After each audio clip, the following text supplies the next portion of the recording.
What if I told you that every bad decision you've ever made, every investment loss, every career misstep, every relationship mistake could have been avoided with just 1 hour of proper thinking?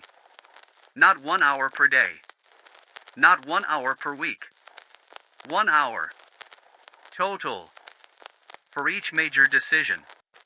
Charlie Munger, Warren Buffett's legendary partner, developed a framework that makes this possible. It's not about being smarter than everyone else. It's about being more systematic than everyone else. And today, I'm going to give you Munger's complete 1 hour framework for never making another bad decision. Host places chess piece on table and begins pacing thoughtfully. Most people approach decisions like they're playing checkers, reacting to whatever's directly in front of them. Munger plays chess, thinking multiple moves ahead, considering the entire board. The difference isn't intelligence, it's methodology. Let me share why this matters so much. In my own life, I made a decision that cost me nearly 3 years of progress. I took a job that seemed perfect on paper, great salary, impressive title, prestigious company. But I skipped the systematic thinking. 6 months in, I was miserable. The culture was toxic, the work was meaningless to me, and I had to spend the next 2 years carefully extracting myself while maintaining my reputation. All that pain could have been avoided with 1 hour of proper analysis.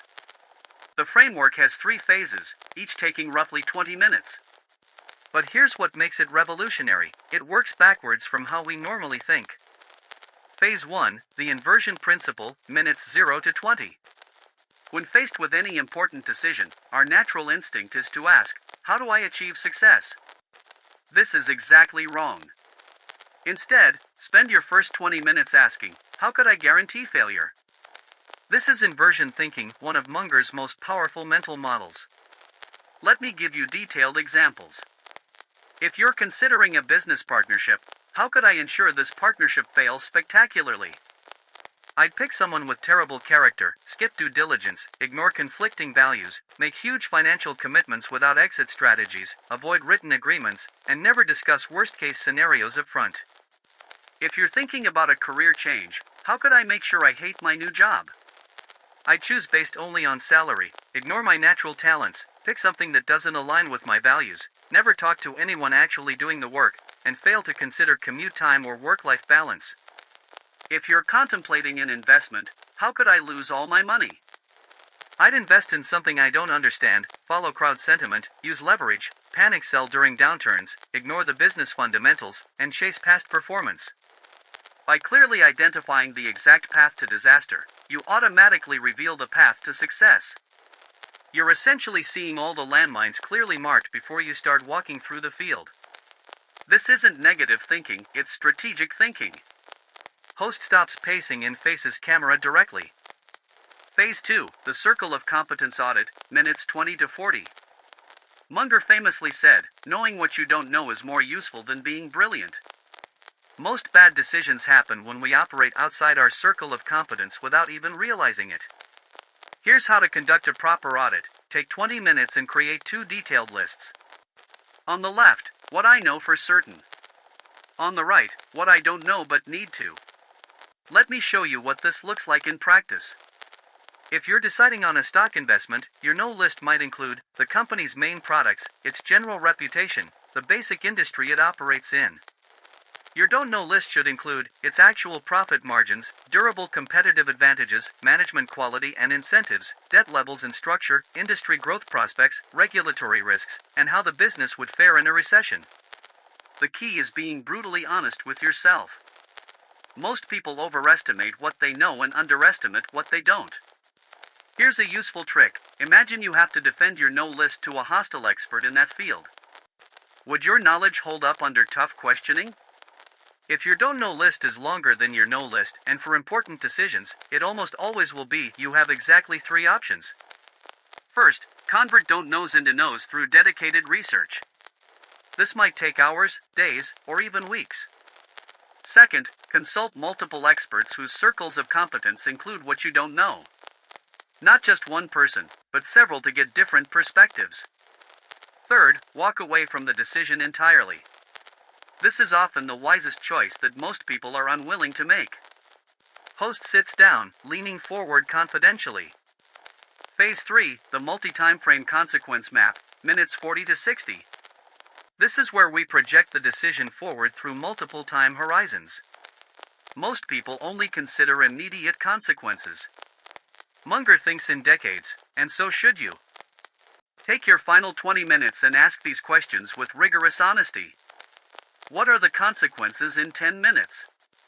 Usually nothing significant, though sometimes there's immediate relief or pleasure that can cloud judgment. 10 days? Some early consequences might appear: buyer's remorse, initial challenges, or early rewards that may not be sustainable. 10 months? The real impact begins to show. Patterns emerge, initial excitement fades, and the true nature of the decision reveals itself. 10 years? This is where genius or disaster reveals itself. The compounding effects, both positive and negative, become undeniable.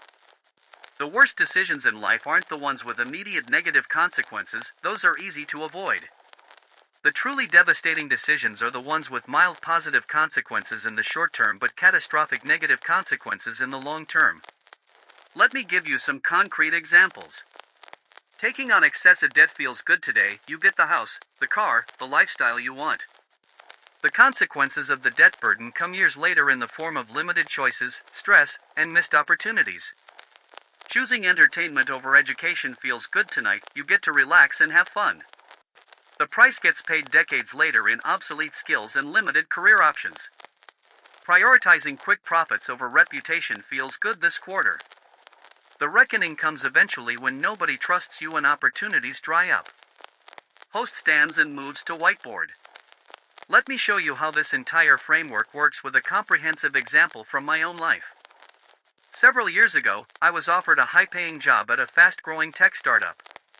My initial reaction was pure excitement. But I applied Munger's full framework. Inversion: how could I guarantee this would be a terrible career move? I joined a company in an industry I didn't understand, with leadership I hadn't properly vetted, doing work that didn't align with my long-term goals, sacrifice learning opportunities for immediate cash, and ignore the company's burn rate and funding situation. Circle of competence. What did I know? The salary was good, the office looked cool, the technology sounded interesting. What didn't I know?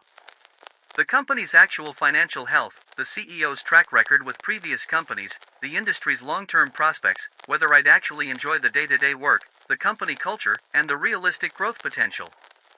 Consequence mapping: in 10 months, I'd have more money and a flashy title. In 10 years? I might be stuck in an industry I didn't care about, having sacrificed developing skills that actually mattered to me, working with people I didn't respect. I turned down the job. A year later, the startup failed spectacularly. But more importantly, I took a different path that aligned with my actual long-term goals and values. Host returns to center stage, speaking with building intensity. The beautiful irony of this framework is that it actually saves you enormous time in the long run. People spend years, sometimes decades, cleaning up the mess from one bad decision that could have been avoided with 1 hour of proper, systematic thinking. Think about the math: 1 hour versus 10 years of consequences. The framework works because it directly counters our worst cognitive biases. It fights confirmation bias by forcing us to look for disconfirming evidence through inversion. It fights overconfidence bias by making us honestly audit what we don't know. It fights recency bias by forcing long-term perspective. It fights sunk cost fallacy by helping us see future consequences clearly before we're emotionally invested. You might be thinking, but some decisions require quick thinking. Absolutely. And that's why you practice this framework on medium-stakes decisions first. You build the mental muscle and habits so when high-stakes, time-sensitive decisions come, you've trained your brain to automatically think in these patterns. Start small this week. Use the framework for decisions like what book to read next, which course to take, how to invest a small amount of money, or even how to approach an important conversation. Build the habit when the stakes are low so it's automatic when the stakes are high. The goal isn't perfection. The goal is progress. The goal is eliminating catastrophic mistakes. Munger and Buffett didn't become successful by being right all the time.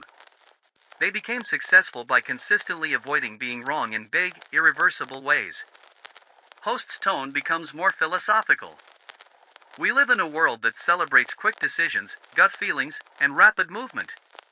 Munger's wisdom points in the opposite direction: slow, deliberate, systematic thinking. In a world of increasing complexity and speed, the ability to think slowly and carefully becomes increasingly valuable. The 1-hour framework isn't about thinking longer, it's about thinking better. It's about replacing hope with evidence, emotion with logic, and impulse with deliberation. It's about making your unconscious thought processes conscious and systematic. You don't need a higher IQ to use this framework. You don't need special training or innate talent. You just need the discipline to actually use it, especially when you feel pressured to decide quickly.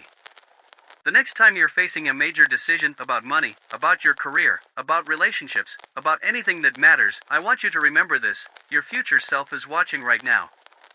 Your future self is either thanking you for spending this 1 hour, or paying the price for years because of your haste. Set a timer. Spend 20 minutes inverting. 20 minutes auditing your competence. 20 minutes mapping consequences across multiple time horizons. I can't guarantee you'll always make the perfect decision using this framework. But I can guarantee you'll never make another truly catastrophic, life-altering bad decision. And in a world where most people are constantly cleaning up their own messes and recovering from preventable errors, that 1 hour might be the most valuable investment you ever make. The framework is simple. The execution requires discipline. The rewards are enormous. The choice to use it or not. Well, that's your first decision to practice on.